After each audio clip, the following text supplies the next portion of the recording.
14 ka mga miyembro sa masa nga gasuporta sa NPA dungan nga mikanaog sa bukid ug misurrender sa Police Regional Office 10. Ang detalye sa report ni James Paulo Yap. Dungan nga mitahan sa kapulisan sa Police Regional Office 10 ang 14 ka mga miyembro sa masa kinsa sakop matud pa sa North Central Mindanao Regional Committee nga sagad galihok sa probinsya sa Bukidnon. Sigon sa National Intelligence Coordinating Agency (NICA), ang mga surrenderi walay dala nga armas tungod dili sab kuno sila mga kombatant, inay mga demonstrador lamang ug gasuporta sa kalihukan sa rebeldeng grupo sa kabukiran. Kung mapapansin nyo, wala nang masyadong nag-rally ngayon, kasi nalusaw yung ugmo, nalusaw yung maspes. Ito yung continuation ng influx ng mga nagbabalik loob. Kaya itong mga miyembro ng ugmo, hindi namin sinasabing mag-surrender sila. They are disaffiliating from their support. Dugang pa sa maong opisyal nga adunay madawatan nga mga financial ug livelihood assistance ang mga tag-usa kanila pinaagi sa DSWD ug TESDA.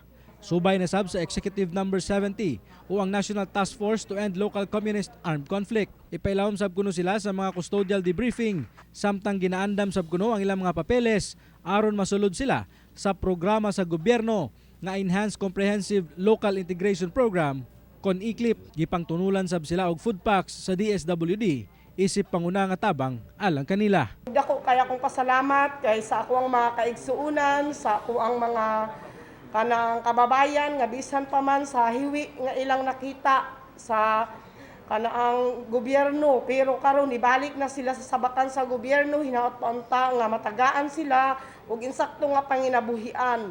The Philippine National Police is very much grateful to help them in their intention to peacefully surrender and to fully support the government's crusade in making Philippines a peaceful country. Kauban si Jaybert Pairat sa kamera.